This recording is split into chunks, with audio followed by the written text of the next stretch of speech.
Welcome back to Digital Discourse. This is our series in social distancing, talking about all sorts of fun, nifty things. We have Sean's presentation, and literally none of us know what it is. That is true. Yep, Sure. Should I give it a go then? sure. All right. So, hello there, everyone, world viewers, people here. So, as the viewers actually do now know, unlike everyone else here, my topic was never screened in advance, allowing me to now be able to surprise everyone with the topic. So, let's get going with a bit of a countdown. 3, Three, 2, two, 1, 0, negative What is 1. it? Oh, No. wait, no, that's too far. Let's reset this. 0, Okay. 1, Zero, 2, one, 3, yeah. 3, 2, 1. Two. 1. Today you are all cordially invited to a lesson in culture by me, Sean.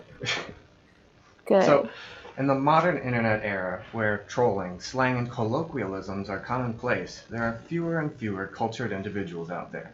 But in order to preserve the essence of humanity, it's important to pass down the cultural lessons of our ancestors. According to Merriam-Webster, in order for an individual to be cultured, one must possess good education, taste, and manners. Today, I'll be educating you in good taste, and maybe, just maybe, this will affect your manners as well. Let's start with the pinnacle source of all culture, the prequel trilogy of Star Wars. Now, this is a rather obvious statement, which we don't need to explain, so let's move on to our cultural lesson of the day. The original trilogy of Star Wars is every bit as good as the prequel trilogy of Star Wars, a sub-presentation of my bigger presentation. Now, this is something which may be hard to accept for some of our viewers, so let's get straight into this by analyzing what makes the prequel trilogy so great. Note that there could definitely be some spoilers here for any Star Wars movie released in 2005 or earlier, so if you're like 15 years behind on Star Wars, watch out. So, in the prequel movies, you can see dozens and dozens of Jedi on the big screen over the course of the trilogy. And due to this large number of Jedi, there are many interesting characters with stories which exist solely due to what amounted to originally as a cool cameo. Although the exact numbers are never given, some estimates as derived from Wikipedia suggest that over 10,000 Jedi were alive during prequel era. Meanwhile, we were given 4 different Sith Lords as well. All these characters provide for many different angles to examine the prequels. Next up, we have midichlorians. Need I really say more? I definitely could, and it would all be positive, but for brevity, let's just call it the Force and keep moving. At the center of the prequels lies the story of Anakin Skywalker, as he turns from an innocent boy with no father to a ruthless Sith Lord, unwittingly with 2 kids of his own. It's good stuff. And it wouldn't be Star Wars without some comic relief characters. The prequels offered us all the universally loved Jar Binks. He was both there for comic relief and to take out destroyer droids. And I guess also to take the fall for demanding that the soon-to-be Emperor gain emergency powers. Can't really call him out for that, though. Nobody knew that the guy wearing a long, floofy robe all the time had a matching hood as well. Also, the prequel spawned what I consider to be the best animated Star Wars television show of all time, Star Wars: The Clone Wars. This show added so much more depth to the entire prequel era, really helping cement the prequels as the cultural core that it is. Finally, the prequels had so many models. Did you realize that the prequel film, The Phantom Menace, had the most models of any Star Wars film? The whole pod racing area was just a giant model. The whole prequel trilogies used models rather effectively. Both the planets of Naboo and Mustafar were made using models. Beautiful.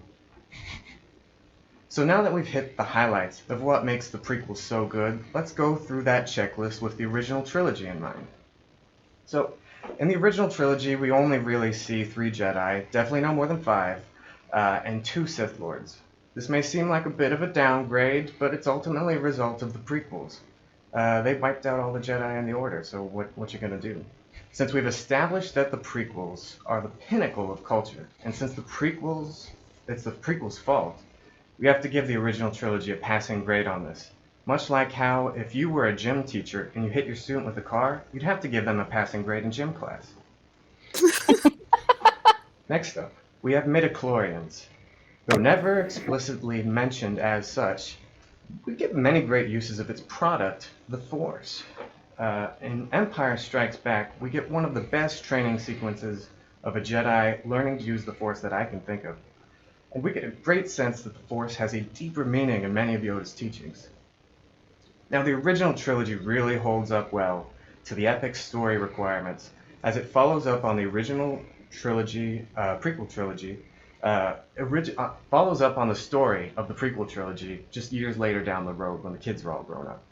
Additionally, one might fairly argue here that the original trilogy is even more about the Skywalkers than the prequels, considering that both the protagonist and the antagonist are both Skywalkers. Spoiler alert. You've got Skywalkers everywhere in this trilogy, especially where you wouldn't expect them.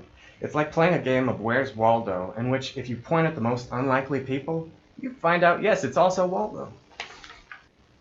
So, now we have Jar Jar Binks. Now we had Jar Jar Binks in the prequel trilogy, although in small parts throughout. But in the original trilogy, there aren't many comic relief creatures until the final film in the trilogy, which gave us Ewoks. Though they weren't along for the whole ride, what we got was pretty great. The Ewoks were both quite amusing and capable of taking out stormtroopers. Now, the only issue that I could think of is a belief that comes up every now and then. That Ewoks, they can't take out stormtroopers. It's unbelievable. I don't buy it. So let's try and get past this hurdle by looking at something a little bit more real. This brings me to our next point via a brief sub-presentation of my sub-presentation of my presentation. Minks are a real-life species which are small and furry, but I highly suggest that you never trifle with the mink. If you try to mess with a mink, I'll bet that they wind up messing with you instead. According to Indiana.gov, minks are found in all Indiana counties, and yet it's unlikely that you'll ever see one. Because of their secretive habits, there's a lot we don't know about the Indiana mink, but they seem most numerous in wetlands. Considering that minks are basically everywhere but never actually seen, it seems fair to call them the ninjas of the Indiana wetlands. So what makes minks so crazy? Part of it has to do with their diet. They eat fish, frogs, crayfish, and snails, standard sort of small things to munch on. But then it turns out they also eat muskrats. Now, I don't know if you know much about muskrats. I did really myself, so let's flash up a size comparison. So quick Google search reveals that muskrats range from being 16 inches long to being 28 inches long, whereas the American mink ranges from 12 inches long to about 18 inches long. This tells us that the largest muskrat is over 2 times as large as the smallest mink. And yet it's the minks who are taking down muskrats. Now, it may be obvious that a muskrat wouldn't want to mess with a mink, but why should we care as humans? Well, in the wild, according to the University of Michigan, minks have no real predators. They are occasionally taken out by coyotes, bobcats, and birds of prey, but only occasionally. This leads one to think that maybe sometimes the mink wins, and that's pretty scary to imagine, considering I'm not sure I would win if I was attacked by a coyote, a bobcat, and a bird of prey such as a hawk.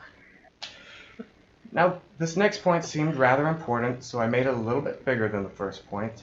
Minks are apparently fearless. According to the University of Michigan, minks, like most other weasels, are fearless and highly aggressive predators who are more than willing to stand up against larger predators. And that means you and me, audience.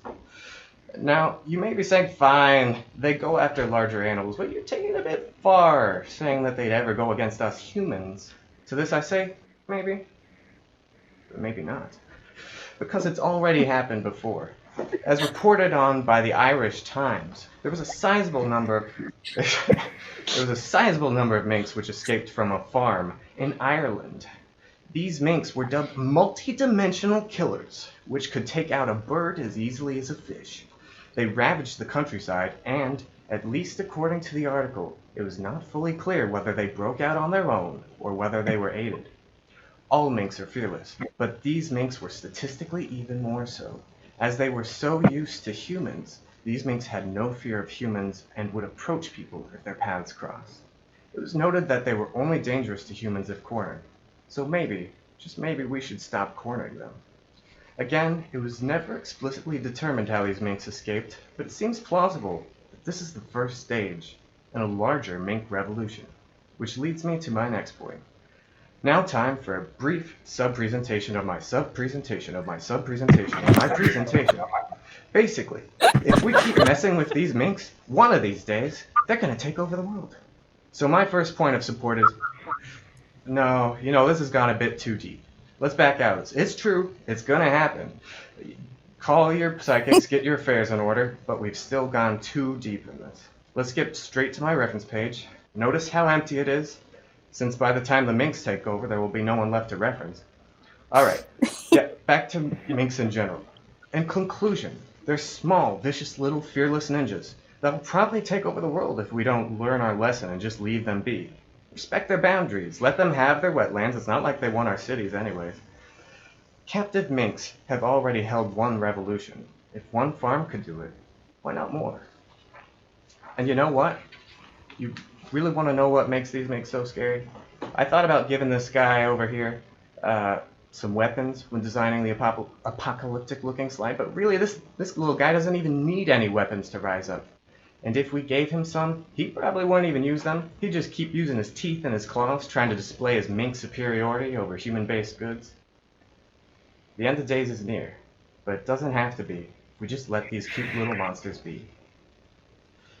There's honestly so much going on with minks right now, so I left a couple little mink links at the end here. Apparently some folks in Spain are hoping to go to war with their local American minks to help save the European minks. Additionally, minks recently caught the coronavirus in a couple of Dutch farms, so we're not really on the right path to not messing with minks right now. Anyway, that's all. So Ewoks, if you thought that an Ewok couldn't take down a stormtrooper, I hope you now realize that you were wrong. Ewoks are intelligent, have opposable thumbs, and have less of a size issue than the minks had with humans, and about the same size issue that they had with their prey, the muskrats. After seeing what minks do, the original trilogy phrase of size matters not really rings true. Continuing with the checklist, the original trilogy also spawned a beloved animated show in Star Wars Rebels, just to name one of its shows. This show has a 100% rating by critics on Rotten Tomatoes as of this taping. This is rare feat to achieve, as with the midi-chlorians, I'll leave it at that. And finally, the original trilogy was made in a time before CGI, so you know they were going to be models. Just look at this. It's beautiful. So, after having gone through our checklist, it's fair to say that the original trilogy of Star Wars is every bit as good as the prequel trilogy. They both even have the bonus check of being able to support memes of Obi-Wan Kenobi. Now, here's a few references for when I used facts that I didn't inherently know from the TV shows or the movies. Now let's get back to our main presentation, which, if you haven't forgotten, is about culture. Since it is universally agreed that the prequel trilogy is the core of all culture, and since we've showed that the original trilogy is every bit as good as the prequel trilogy, it follows logically that the original trilogy should be considered another staple of culture. Finally, since you have received an education in good taste, let's see if you've learned any manners. Now we're going to go ahead and assume that you're Santa Claus, and a child comes up to you and says that they're a fan of the original trilogy of Star Wars. Now what should you do? A. Scream with anguish, "I hate you," much like Anakin Skywalker in Revenge of the Sith. B. Unflatteringly liken them to Emperor Palpatine, as if they're pure evil itself. Or C. Blow up their home planet, saying that if they like the original trilogy, then they'd probably be into that. Or D. Respond with an accepting, "Roger, Roger," acknowledging their opinion is valid. Now let's see by a raise of hands who thought that the answer was A. Okay. How about B? No. C? Anyone? No? Well, what about D? Congratulations. The correct answer was D. Whether you agree with the person or not, the original trilogy is an important piece of culture, as we have established. And though not strictly covered here, manners dictate that you not berate them for their opinion, especially in the case that you were Santa Claus dealing with a child. Now, if you found yourself here right now at the end of this presentation having correctly answered the quiz question, I am glad to give you this certificate to acknowledge that you've completed this course in culture. Having answered the question correctly, this shows that you learned your lesson in manners, as well as having received an education in good taste. As a result, you can now tell anyone you know that you are officially a cultured individual. Feel free to attain this image by whatever means necessary and add your name where the blank spot is.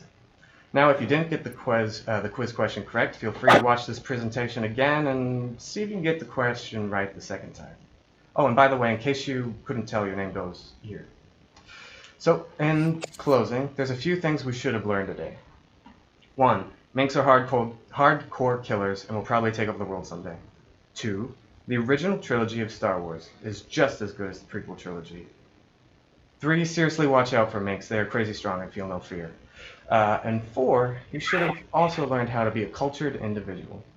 So, I hope this presentation has been helpful. Again, I'm your host, Sean, and remember, now try to say this with me. There's nothing scarier than a cultured mink. thing. There's nothing scarier than a cultured mink. So, here is my reference for the definition of what it means to be cultured. All right, any questions? I have several. I have none. You covered the bases for me. That was thorough. Yeah. I have a comment. All right. AJ, do you want to throw your question then? No. Ethan can go first because I don't know if I've ever used this word seriously before, but Sean, I just want you to know it really triggered me that you use the prequels as the benchmark for greatness as opposed to the originals. I'm a true fan.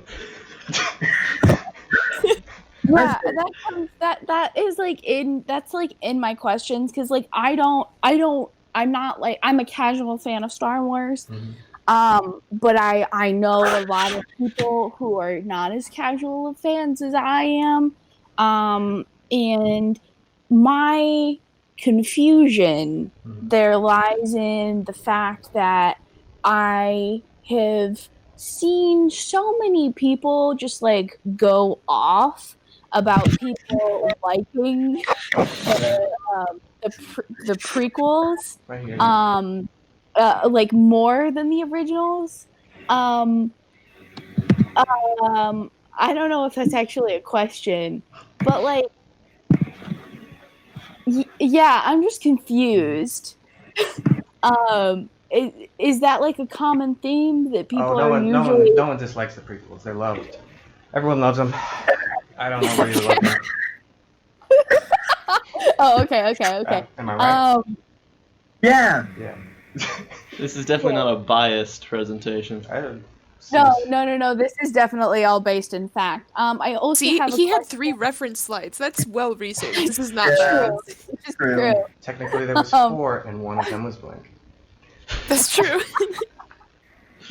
I also have a question because in my day, when I was a young child, Jar Jar Binks was like my favorite Star Wars character. Oh, cool. Because like me and my brothers just like loved him so much. I don't know why. Why do people hate him so much though? I don't know. I mean, first off, no one hates him. But second off, I don't know. I think it has more to do with whether you were older or not when you first watched the movies is what I tend to hear. But no one hates him, so that second thing was just. Right. Okay. Asterisks in case of fire, break this window. There's no fire, so. Yeah. Okay, I just thought I would ask. Sure. But no, I like Jar Jar too. Yeah. Yeah, Jar Jar Binks was a homie in my house, so. He should be a homie in everyone's house. I agree. I think he's great. He's a silly man, and he's good. Okay, Shout out that's to it. my best. Yeah, I'm done asking questions now. Okay. I do have one question. All right. What are your thoughts on sand? Oh, it's coarse, it's rough, it gets everywhere, and I guess I hate it. Yeah, that's Misa fair. agree. Oh, me too, man. That was a good time. That was a wild Sean, ride. that's the most emotion I've felt in like a month. I hope it was good emotion, and It was there. may you feel okay. May you feel. I feel the force in me. Well, that's probably good. Thank you. You're welcome. All right. Well, if you liked that journey as much as the rest of us, make sure to, if you have any questions, leave them in the comments below. We've got a bunch of other videos out with other presentations. We are gonna send out a survey soon for audience reactions on everything that we've talked about and favorite presentations, all that good stuff. So keep an eye out for that. Smash that like button, subscribe. Hit There's also that a bell. bell. Yeah, there we go.